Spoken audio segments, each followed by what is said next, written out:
Hello students, welcome to Pradeep Samele classes. Pradeep Samele classes में आपका स्वागत है। तो इस वीडियो में मैं करने जा रहा हूँ class 10th mathematics basic sample question paper 2020-21। ठीक है, सैम्पल क्वेश्चन पेपर 2021 का मैथमेटिक्स बेसिक का क्लास 10th का मैं सॉल्व कराने जा रहा हूँ। तो चलिए करते हैं स्टार्ट। तो इसमें देखिए, इस पूरे सैम्पल क्वेश्चन पेपर में जो कि CBSE के द्वारा ऑफिशियली अनाउंस किया गया है सैम्पल क्वेश्चन पेपर कि इस तरह का पेपर आएगा। तो इसमें क्या है, क्वेश्चन पेपर में 2 पार्ट्स हैं, A एंड B 2 पार्ट्स हैं। ठीक है, और ये जो है पार्ट A में सेक्शन 1 और सेक्शन 2 है। ठीक है, सेक्शन 1 और सेक्शन 2 है, और सेक्शन 1 में 16 क्वेश्चन है और प्रत्येक क्वेश्चन 1 मार्क का है। और इसमें 16 क्वेश्चंस में इंटरनल चॉइस है 5 क्वेश्चंस की, मतलब उन 5 में और करके ऑप्शन होगा तो चॉइस होगी, तो उसमें 2 में से कोई एक कर सकते हैं। तो इंटरनल चॉइस कितने 5 क्वेश्चंस की है, टोटल क्वेश्चन कितने हैं 16 क्वेश्चंस हैं। तो हम आज सेक्शन 1 सॉल्व कराने जा रहे हैं पूरा। तो चलिए करते हैं शुरुआत सेक्शन 1 की, पार्ट A सेक्शन 1। तो पार्ट A सेक्शन 1 का क्वेश्चन नंबर 1 ये रहा आपके सामने। देखिए इसमें क्या है, express 156 as a product of primes. So इसके प्राइम फैक्टर्स निकालने हैं। सो प्राइम फैक्टर्स, जैसा कि आपको पता है कि प्राइम फैक्टर्स निकालने के लिए हम क्या करते हैं, इस तरह से लिखते हैं 156 यहाँ लिखेंगे और इसको 2 से डिवाइड करेंगे, 2 7 दा 2 8 दा। ठीक है, अब 2 से फिर डिवाइड करेंगे तो यहाँ कितना आ जाएगा 39। अब 3 से करेंगे तो 13 आ जाएगा और 13 से 1 आ जाएगा। तो इस तरह के इसके फैक्टर्स हो गए। सो हम यहाँ पे लिख सकते हैं कि 156 इज इक्वल टू, अब 2 कितने टाइम्स आया, 2 टाइम्स आया तो 2 की पावर 2 आ जाएगा। So 2 raise to the power 2 multiply by, और 3 कितने टाइम है, 1 टाइम है, सो मल्टीप्लाइड बाय 3, और 13 भी 1 टाइम है, सो मल्टीप्लाइड बाय 13। तो इस तरह से ये इसका आंसर हो गया। 1 मार्क का है, इतना ही लिखना है, इससे ज़्यादा लिखने की ज़रूरत नहीं है। ठीक है, अब चलिए करते हैं question number 2। So question number 2 देखिए, write a quadratic polynomial sum of whose zeros is 2 and product is -8।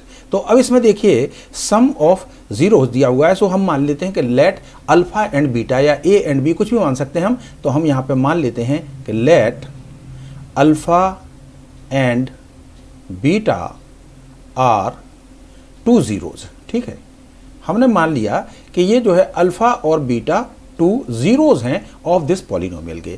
तो सम ऑफ द जीरोज क्या होता है, तो अब यहाँ पे हम सम ऑफ द जीरोज हमें दिया हुआ है, क्वेश्चन में दिया हुआ है, यानी alpha plus beta is equal to दिया हुआ है हमें, सम ऑफ जीरोज की वैल्यू दी हुई है कितनी 2 दी है, तो यहाँ पे हम 2 लिख लेंगे। ठीक है, दूसरा हमें दिया हुआ है प्रोडक्ट। तो प्रोडक्ट का मतलब क्या हुआ, अल्फा इंटू बीटा, तो अल्फा मल्टीप्लाइड बाय बीटा यानी alpha beta. So alpha beta is equal to कितना दिया हुआ है, -8 दिया हुआ है। ठीक है, ये प्रोडक्ट ऑफ जीरोज -8 दिया हुआ है। तो अब हम इसकी पॉलिनोमियल के लिए क्वाड्रेटिक पॉलिनोमियल हमें इसका निकालना है। So quadratic polynomial. ठीक है, सो क्वाड्रेटिक पॉलिनोमियल में क्या होता है, क्वाड्रेटिक पॉलिनोमियल में हम इसको इस तरह से रिप्रेजेंट कर सकते हैं, कैसे, पॉलिनोमियल।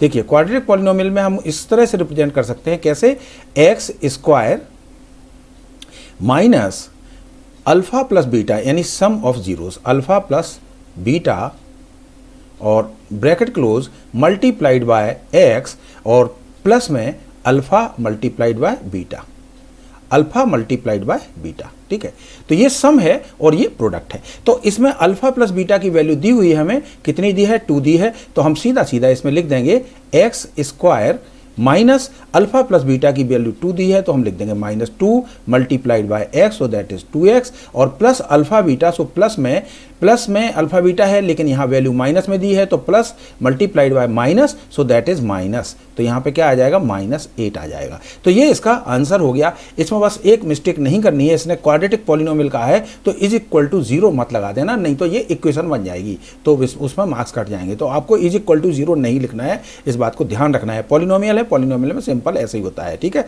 तो इस तरह से करना है, बस यही हमारा आंसर हो गया। सो ये आंसर हो गया। चलिए बढ़ते हैं नेक्स्ट क्वेश्चन की तरफ, क्वेश्चन नंबर 3 की तरफ। सो क्वेश्चन नंबर 3 में क्या है, देखिए HCF, इसमें हमें 2 नंबर्स का HCF दिया हुआ है, कितना 4 दिया हुआ है, और LCM हमें फाइंड करना है। ठीक है, HCF हमें दिया हुआ है, तो इसमें हम फॉर्मूला क्या लगाएंगे, जैसा कि हमें पता है कि product of 2 numbers, product of two numbers is equal to LCM into SCF। So LCM multiplied by SCF, ये हमारा फॉर्मूला है।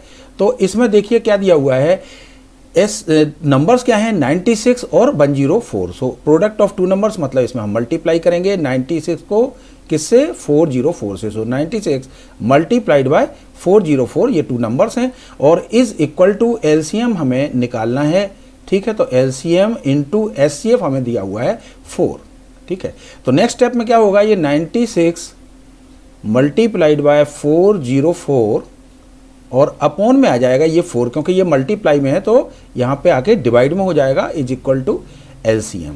तो अब देखिए यहाँ पे इसको 4 से काट दीजिए, तो 4 बंदा 4, 0 का 0 और 4 बंदा 4, तो इसकी वैल्यू क्या आ जाएगी, तो यहाँ पे आ जाएगा LCM इज इक्वल टू, अब देखिए 96 बंदा 96 और यहाँ 96 0 था 0, 9 कैरी ओवर का था तो यहाँ पे आ जाएगा 9 और यहाँ पे 96 बंदा 96, यानी 9696 इसका आंसर आ गया। तो ये 9696 क्या हो गया, LCM हो गया, यही इसका आंसर हो गया। अब इसमें देखिए इंटरनल चॉइस है, तो इन दो में से कोई भी एक कर सकते थे हम, तो ये करें, या फंडामेंटल थ्योरम का अर्थमेटिक्स का अगर आपको पता है, याद है तो वो लिख दें, और नहीं याद है तो आप याद कर लीजिए। मैं बता देता हूँ, इस फंडामेंटल थ्योरम ऑफ अर्थमेटिक क्या कहती है, every composite number can be expressed और फैक्टराइज्ड, या तो एक्सप्रेस्ड लिखें या फैक्टराइज्ड लिखें।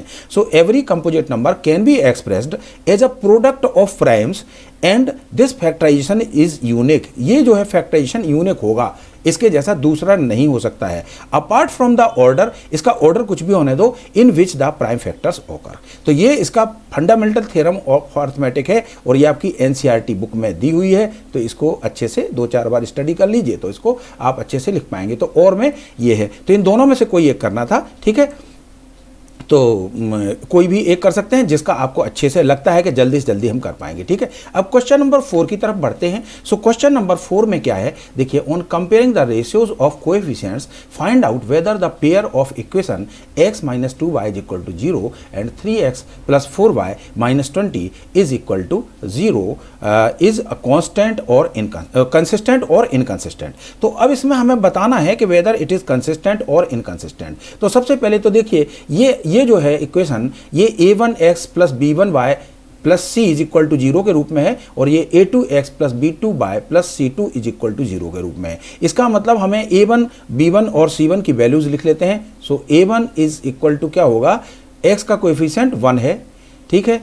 b1 इज इक्वल टू क्या होगा, y का कोएफिशिएंट कितना है, -2 है, तो b1 इज इक्वल टू -2, और c इसमें है नहीं तो c is equal to c1 is equal to क्या हो जाएगा, 0 हो जाएगा। इसी तरह हम दूसरी वाली इक्वेशन, लीनियर इक्वेशन से a2, b2 और c2 लिख लेंगे। तो a2 इज इक्वल टू 3 है, x का कोएफिशिएंट कितना है, 3 है, तो यहाँ पे हम 3 लिख लेंगे, और b2 इज इक्वल टू कितना है, b2 इज इक्वल टू 4 है, तो हम यहाँ पे 4 लिख लेंगे क्योंकि y का कोएफिशिएंट 4 है, और यहाँ पे c2 इज इक्वल टू कितना है, -20 है, तो यहाँ पे हम -20 लिख लेंगे, ठीक है। अब हमें क्या करना है कि इनकी वैल्यूज लिखनी है, तो इनकी वैल्यू लिख लेते हैं। तो a1/a2 की वैल्यू क्या निकलेगी, a1/a2 इज इक्वल टू क्या होगा, 1/3, ठीक है।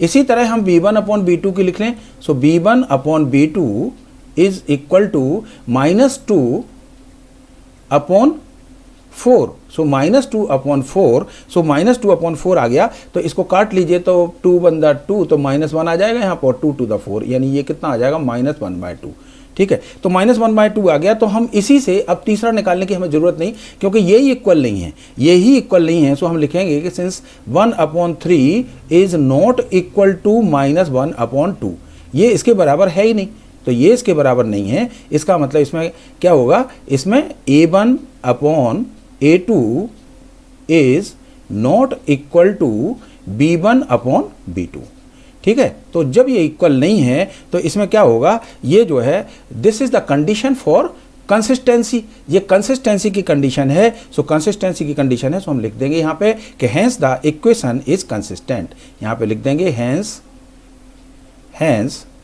ठीक है। The pair of equation, the linear pair of equation या the pair of equation is consistent, ठीक है। तो ये हम लिख देंगे इसमें, बस यही हमारा इसका आंसर हो गया कंसिस्टेंट। ठीक है, तो इस तरह से हम लिख देंगे the pair of equation is consistent, यानी TENT, तो यहाँ पे TENT। ठीक है, कंसिस्टेंट। अब क्लियर हो गया। तो इस तरह से ये क्वेश्चन हो गया। अब करते हैं हम क्वेश्चन नंबर 5। सो क्वेश्चन नंबर 5 देखिए, ये आप फॉर्मूले अच्छे से सीख लीजिए इसके, तो बहुत अच्छे से बहुत आसान हो जाएगा और आप लोगों का क्वेश्चन, मैं उम्मीद करता हूँ कि कोर्स तो लगभग कवर हो ही गया होगा। ठीक है, तो चलिए क्वेश्चन नंबर 5। क्वेश्चन नंबर 5 क्या कह रहा है? क्वेश्चन नंबर 5 कह रहा है कि if A and B are coprime numbers, A और B को प्राइम नंबर्स हैं, then find the SCF of AB। तो इसमें एक लाइन का क्वेश्चन है कि SCF of coprime numbers is always 1। So यहां पे लिख देंगे SCF of coprime numbers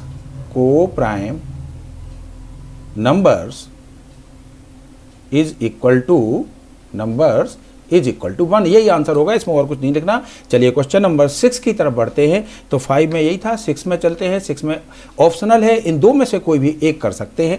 तो अब देखिए यहाँ पे एक चीज आपको समझनी है। इसमें पहले वाले में क्या कहा है? एरिया ऑफ द सेक्टर दिया हुआ। Find the area of the sector of the circle with radius 6 centimetre if the angle of sector is 60 degree, take pi is equal to 22/7। तो इस तरह से अगर हम देखें तो यहाँ पे इस तरह से ये सेक्टर है मान लीजिए, और ये सेक्टर का जो एंगल दिया हुआ है, ये एंगल कितना दिया हुआ है? ये है 60 डिग्री। कितना है? 60 डिग्री। तो ये पूरा एरिया जो है, जो रेड कलर से दिख रहा है, ये पूरा क्या है? सेक्टर है। ये संभाल लें हम। ठीक है, तो इसका हमें एरिया निकालना है। Find the area of the sector. So area of the sector का फॉर्मूला क्या होता है? सबसे पहले तो हम ये देख लें। तो हम ऊपर वाला क्वेश्चन कर रहे हैं, सो हम यहाँ पे लिखेंगे area of a sector of circle is equal to क्या होता है? तो इसका फॉर्मूला है थीटा अपॉन 360 डिग्री। ठीक है, और इनटू पाई आर स्क्वायर। ठीक है, पाई आर स्क्वायर। तो अब देखिए पाई की वैल्यू ये दी हुई है 22/7 और आर की वैल्यू कितनी है? आर है 6। तो आर इज इक्वल टू कितना है हमारा? 6 है। तो यहाँ पे लिख लेते हैं हम आर इज इक्वल टू 6 है, तो यहाँ पे वैल्यू लिख देते हैं। क्या है? थीटा इज इक्वल टू दी हुई है, यहाँ पे लिख देते हैं थीटा इज इक्वल टू दिया हुआ है हमें 60 डिग्री, और पाई की वैल्यू हमें ऑलरेडी दी हुई है 22/7, और r is equal to 6 centimetre दिया हुआ है। तो इसकी रेडियस जो है वो कितनी है? 6 सेंटीमीटर। तो अब इसको वैल्यू लगा दीजिए। तो यहाँ पे क्या होगा? थीटा की जगह आ जाएगा 60 अपॉन में 360, और ठीक है, तो ये 60 से कट जाएगा, 60 से 6 टाइम्स कट जाएगा, और इनटू पाई कितना है? 22/7। सो 22/7 और इनटू आर कितना है? 6 है, तो आर स्क्वायर है, तो 6 × 6 2 टाइम्स लिखेंगे। सो 6 × 6। अब देखिए यहाँ पे ये एक 6 से तो एक 6 कट गया। ठीक है, ये एक 6 से एक 6 कट गया, और यहाँ पे कितना हो गया? 22 6 दा 132। सो दैट इज कितना हो गया? 132, और अपॉन में कितना है? 7। सो 132 अपॉन में 7 है, तो इसको जब हम कैलकुलेट करेंगे तो ये कितना आ जाएगा? 18.86 आ जाएगा। ठीक है, 18.86 आ जाएगा। 7 × 7, 7 × 7 6 बचे, 6 62, 7 8 56, 56 4 6 6 बचे। तो इस तरह से ये 7 8 56, और ये कितना आ जाएगा? 18.86 इसका कैलकुलेशन आ जाएगा। तो ये क्या है? एरिया है, और सेंटीमीटर में है, तो इसका यूनिट जो है सेंटीमीटर स्क्वायर लिख देंगे हम। क्या लिख देंगे? Centimetre square. तो 18.86 सेंटीमीटर स्क्वायर। ठीक है, इस तरह से हम इसको लिख देंगे, सेंटीमीटर स्क्वायर। करेक्ट। तो ये आ गया इसका आंसर। अब देखिए, अब इसका हम और वाला पार्ट देखें, तो अगर और वाला पार्ट देखें तो यहाँ पे तो ये कर ही लिया अपन ने, वैल्यू लिख ली है यहाँ पे। तो अब और वाले पार्ट के लिए चलते हैं अपन। तो और वाले पार्ट में देखिए, ये मैंने डायग्राम बनाया हुआ है, समझाने के लिए बनाया है ये डायग्राम, आपको जरूरी नहीं है, आप डायरेक्ट कर सकते हैं इसको। सो इसमें एक हॉर्स है और उसको टाई किया गया, तो कहीं से भी मान लीजिए इस खूंटी से यहाँ से टाई किया गया, और हॉर्स का मुंह यहाँ है, तो वो इस तरह से पूरे सराउंडिंग का घास जो है ग्रेज कर सकता है। सो हॉर्स टाइड टू अ पोल, एक पोल से बांध दिया गया है विद 28 मीटर लॉन्ग रॉप। अब इसमें देखिए मीटर में, तो मीटर, तो ये कितना है? 28 मीटर है, यानी आर इज इक्वल टू कितना है? 28 मीटर। तो ये हम 28 मीटर है हमारा। ठीक है, find the perimeter of the field where a horse can graze. So अब हमें क्या निकालना है? इसका पेरीमीटर ऑफ द सर्कल निकालना है। तो हम यहाँ पे और लिख देते हैं ताकि आपको ये क्लियर रहे, ये और वाला है। सो इसमें क्या करना है हमें? Perimeter of circle.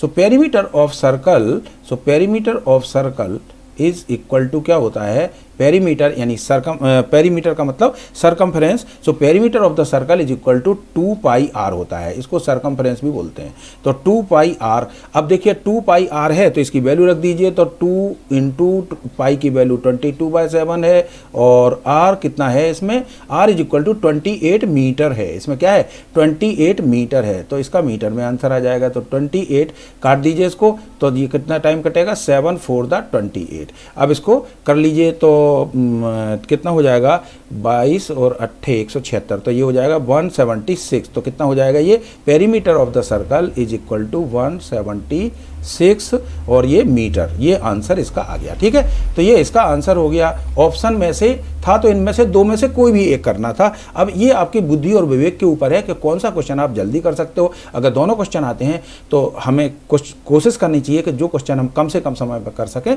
उस क्वेश्चन को हमें लेना चाहिए। ठीक है, तो तभी यही बुद्धिमत्ता है। ठीक है, अच्छा चलिए करते हैं अब इसका नेक्स्ट क्वेश्चन, यानी क्वेश्चन नंबर 7। तो क्वेश्चन नंबर 7 में देखिए, क्वेश्चन नंबर 7 में क्या है, इसमें कहा है कि in a figure D E is parallel to B C और angle A D E is equal to 70 centimetre and B A C is equal to 50 centimetre, वो sorry 50 degree, A D E is equal to 70 degree and angle B A C is equal to 50 degree, then angle B C A की value हमें इसमें निकालनी है। तो देखिए बड़ा ही simple question है ये। कैसे करेंगे हम, सबसे पहले तो हम इसको एंगल्स हम प्रॉपर्टी से कर लेते हैं। सो एंगल ए plus angle D plus angle E, तो अगर हम इसको ऐसे लिखें कि angle A plus angle D plus angle E, तो एंगल ए देखो इसमें दिया हुआ है 50 डिग्री, तो ये कितना दिया है 50 डिग्री, तो यहाँ पे 50 डिग्री, ये क्या है 50 डिग्री प्लस, और दूसरा क्या दिया हुआ है ए डी ई दिया हुआ है, मतलब ये वाला दिया हुआ है 70 डिग्री, तो ये 50 डिग्री प्लस 70 डिग्री और प्लस थर्ड एंगल हम इससे निकाल लेते हैं। तो थर्ड एंगल क्या बचा, ए ई डी बचा, क्या बचा ए ई डी। ठीक है, तो हम A E D plus angle A E D लिख लेते हैं, plus angle A E D is equal to कितना है 180। ये एंगल सम प्रॉपर्टी से हम कर लेंगे, तो ये हो गया 120 और इधर ट्रांसपोज होगा तो माइनस हो जाएगा, तो minus A E D is equal to कितना हो जाएगा 180 डिग्री माइनस 120 डिग्री, तो ये हो गया 60 डिग्री। अब देखिए ये आ गया angle A E D is equal to कितना आ गया, ये आ गया हमारा 60 डिग्री, तो ये 60 डिग्री आ गया। अब देखिए यहाँ पे since D is parallel to B C, अब डी बी सी के पैरेलल है, तो अब इसमें हम लिखेंगे कि since D E is parallel to B C. देखिए ये डी ई क्या है, ये इसके पैरेलल है, ये क्वेश्चन में दिया हुआ है, it is given in the question D E is parallel to B C. So angle जो ये जो एंगल है angle A E D, so angle A E D क्या होगा, angle A E D is equal to हो जाएगा angle B C A, angle B C A, तो यहाँ पे लिख लेंगे एंगल बी सी ए।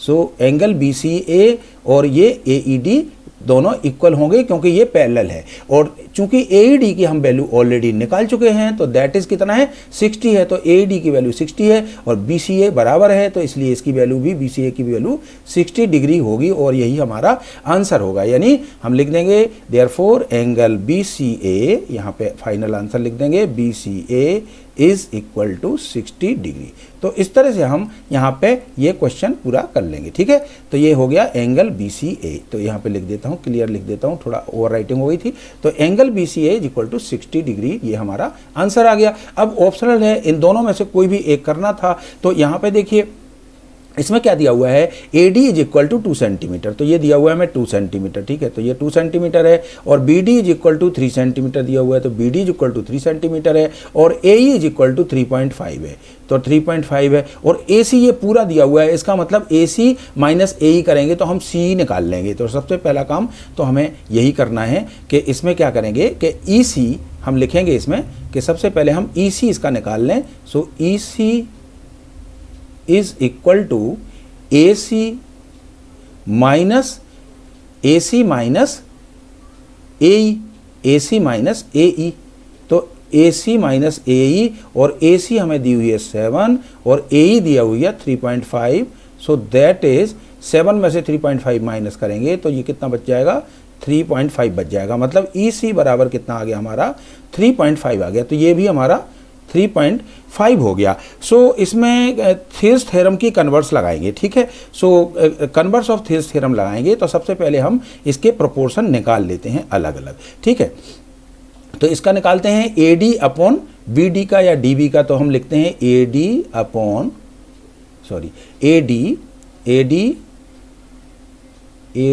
अपॉन में कितना है BD, तो या DB लिखते हैं, तो AD upon DB is equal to कितना है, ये है 2/3, ये 2/3 है।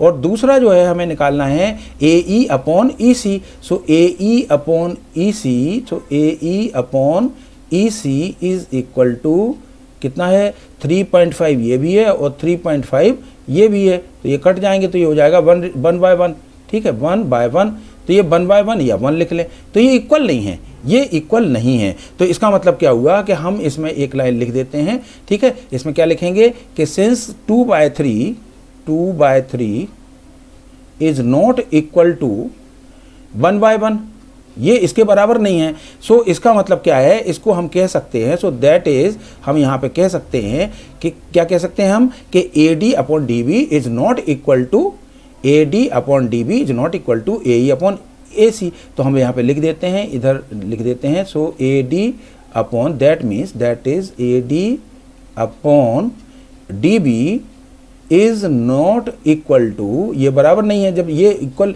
इसकी वैल्यू बराबर नहीं है तो ये भी बराबर नहीं है, तो ये हो जाएगा AE upon EC।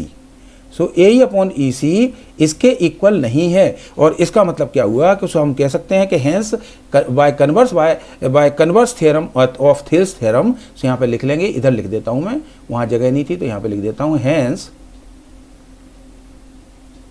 Hence by converse of Thales theorem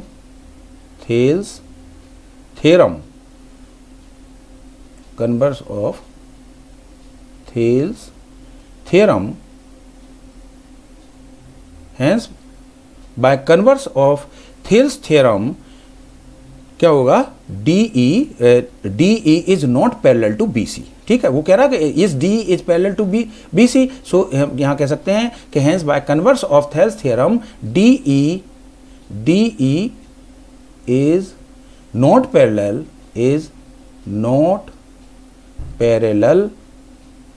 parallel to BC, यही इसका आंसर हो जाएगा, ठीक है। तो इस तरह से ये हम इसको लिख लेंगे। अब क्वेश्चन करते हैं हम अगला वाला। तो अगला वाला क्वेश्चन क्या है, 8 क्वेश्चन है, तो 8 क्वेश्चन में बढ़ते हैं। तो अब करते हैं, थोड़ा फास्ट करते हैं, ठीक है। तो the cost of fencing of a circular field at the rate of 24 per metre is ₹5280, find the radius of the field. तो सबसे पहले तो देखिए circumference, cost of fencing of the circular field, तो इसका मतलब इसमें सरकमफ्रेंस पे फेंसिंग लगानी है। फेंसिंग कहाँ लगती है, सरकमफ्रेंस पे लगनी है, तो सरकमफ्रेंस पे लगनी है, तो हम पहले इसका circumference is equal to, so circumference को हम C कह सकते हैं, so C is equal to क्या होगा, टोटल जो कॉस्ट है, सो कॉस्ट अपॉन रेट, तो इससे हमारी कॉस्ट अपॉन, अगर हम रेट कर दें, इसमें कॉस्ट में रेट से डिवाइड कर दें तो हमारी सरकमफ्रेंस आ जाएगी। सो हम 5280 को अगर हम 5280 को अगर हम 24 से डिवाइड कर दें तो हमारी कॉस्ट आ जाएगी। तो इसको काट लेते हैं, 24 बनता है 24 टू द 48, 4 बचा तो 24 टू द 48 और 0 का 0,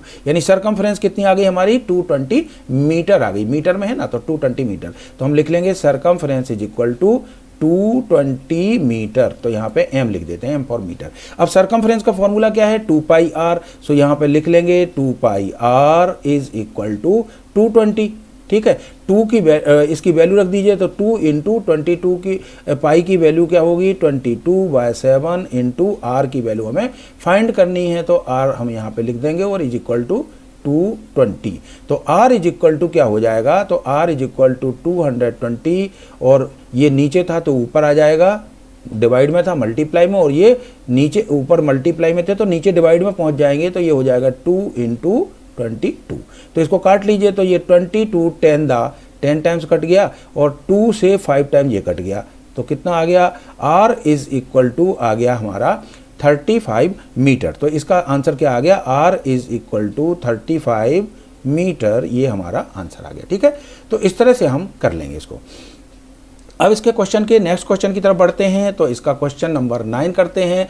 सो 9 में क्या है, देखिए, a tree breaks due to storm and broken parts bends so that the top of the tree touches the ground. तो ये क्वेश्चन एक्सरसाइज चैप्टर 9 का है, चैप्टर 9.1 का है, और चैप्टर 9.1 का ये क्वेश्चन नंबर 2 है। ठीक है, तो इसमें क्या है कि ये कह रहा है कि एक tree due to storm breaks due to storm and broken part bends so that the top of the tree touches the ground where it makes an angle 30 degree. The distance between the foot of the tree and to the point where the top touches to the ground is 8 meters. So find the height of the tree from where it is broken. So वहां से निकालिए जहां से broken हुआ। तो इसके लिए अगर हम इस डायग्राम से आप समझ सकते हैं कि ये यहां से यहां तक पूरा ट्री था, लंबा था, आंधी आई तो ये टूट गया, यहां से ये दो टुकड़े हो गए, और ये टुकड़ा जाके यहां बेंड होके और इधर ग्राउंड पे जाके टकरा गया। ठीक है, तो ये इसका यहां से यहां तक की जो डिस्टेंस है, मतलब ए बी की जो डिस्टेंस है वो कितनी है, इसमें दी हुई है ए बी की डिस्टेंस कितनी दी हुई है, 8 मीटर। ठीक है, ये दी हुई है ग्राउंड की, तो ये 8 मीटर दी हुई है। तो यहाँ पे हम लिख लेते हैं ए, इसकी डिस्टेंस है 8 मीटर। ठीक है, अब दूसरा इसमें क्या है कि वो कह रहा है कि ब्रोकन पार्ट की हाइट निकालनी, मतलब BC की हाइट निकालनी है। सो हम मान लेते हैं कि इसकी हाइट जो है कितनी है, 8, इसकी हाइट h है। ठीक है, इसकी हाइट हम h मान लेते हैं। इस तरह से हो गया। ठीक है, क्लियर हो गया। तो अब देखिए यहाँ पे हमें क्या है, और वो कह रहा है कि इस पे जो है 30 डिग्री का एंगल बन रहा है, मतलब ये जो है 30 डिग्री बन रहा है। तो ये इसमें क्या होगा, ट्रिग्नोमेट्री का फॉर्मूला लगेगा। तो यहाँ पे क्या होगा, tan 30, तो tan 30 इज इक्वल टू कितना हो जाएगा, देखिए tan 30 से निकाल लेते हैं। So tan 30 degree is equal to क्या होगा, परपेंडिकुलर अपॉन बेस। तो 30 के सामने परपेंडिकुलर क्या है हमारा, BC है। ठीक है, तो ये क्या होगा, BC और अपॉन में बेस कितना है, AB, तो BC अपॉन में AB।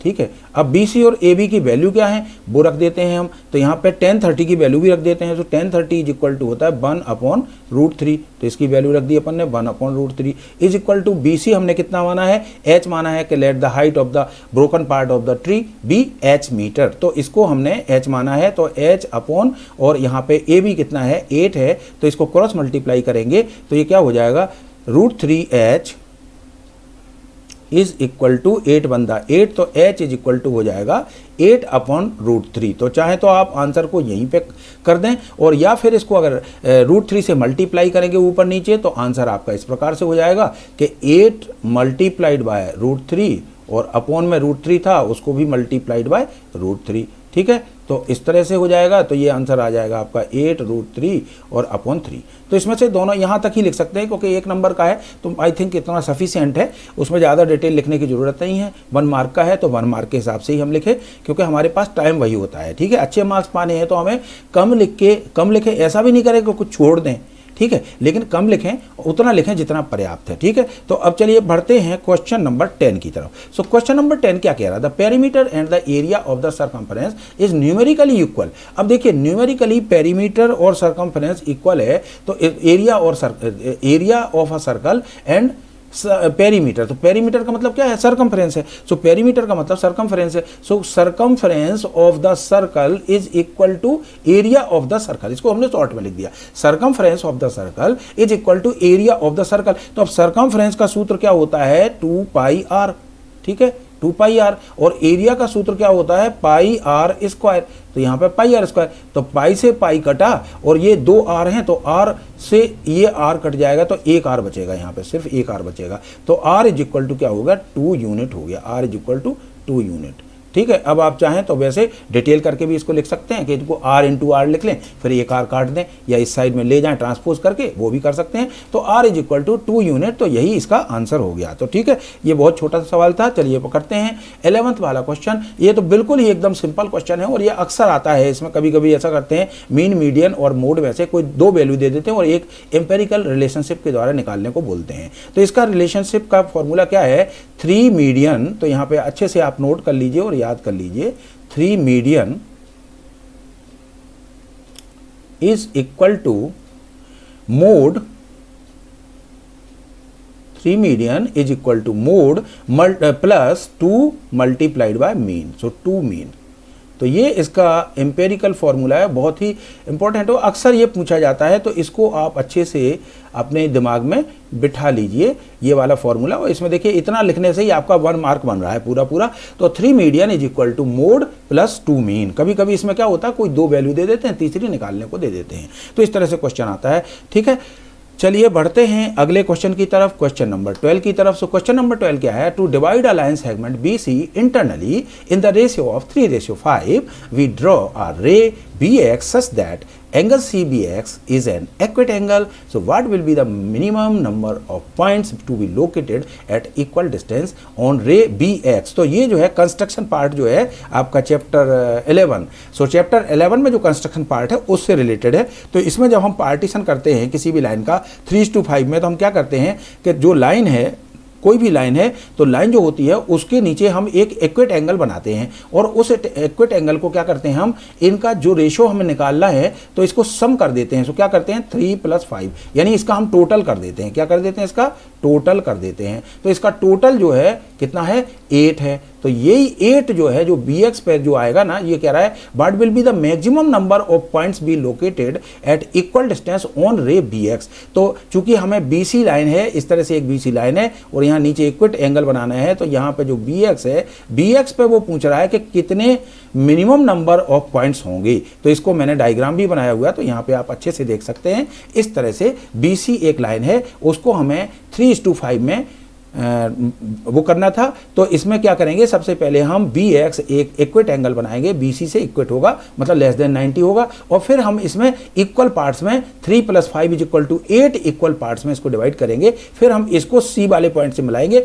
और इसके पैरेलल अगर हमें 3/5 का बनाना है तो 3 इस पॉइंट पे इसके पैरेलल कौन से, ये हमारा कौन सा हो गया, देखिए ये B1, इस तरह से चलेंगे, ये B2, B3, B4, B5, B6, B7, B8। तो ये नंबर क्या रहेगा, B8।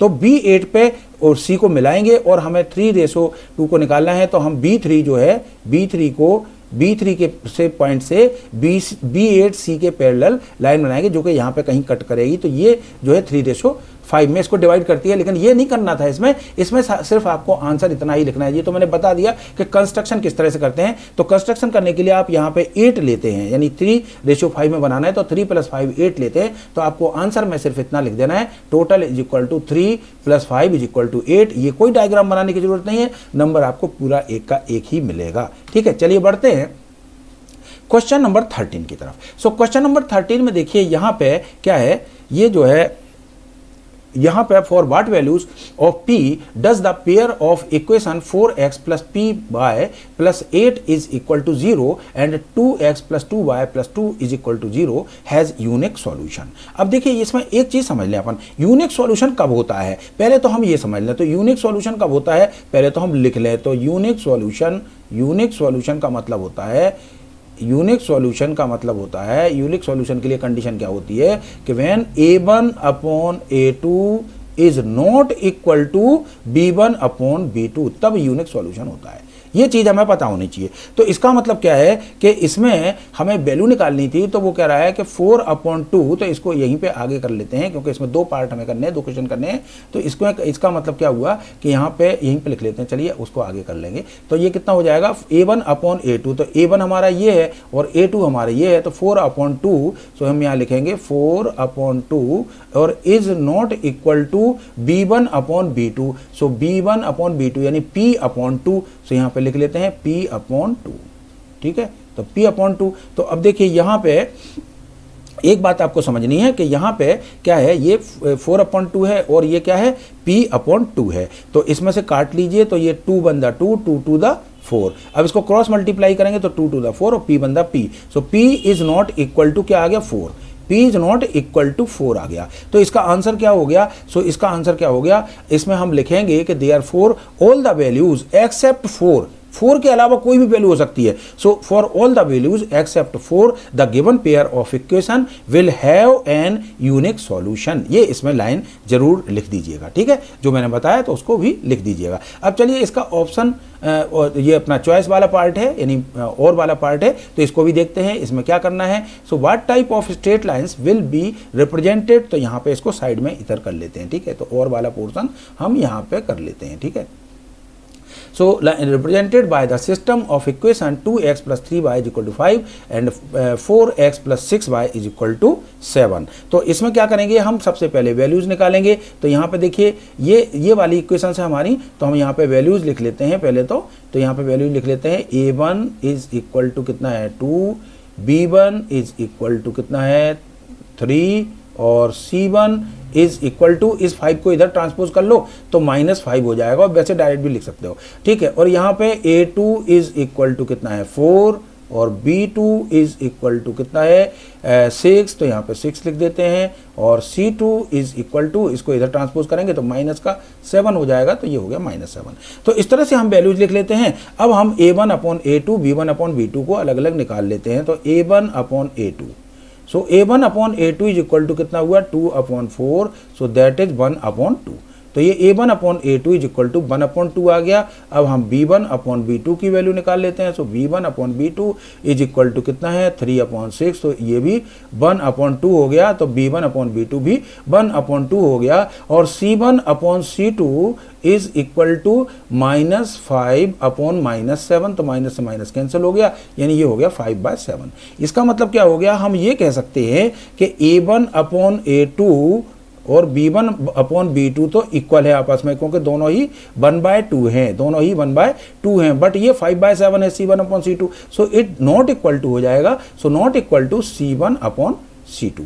अब देखिए हमें क्या करना है, what type of straight line हमसे पूछा है सिर्फ उसने कि स्ट्रेट लाइन किस टाइप की है। सो इसका मतलब क्या है, जब a1/a2 = b1/b2 is not equal to c1/c2, तो लाइंस कैसी होती हैं, पैरेलल लाइंस होती हैं। ये क्या होती हैं, पैरेलल लाइंस होती हैं। सो इसमें हो जाएगा it represents to a pair of parallel lines. तो यहां पे लिख देंगे इट रिप्रेजेंट्स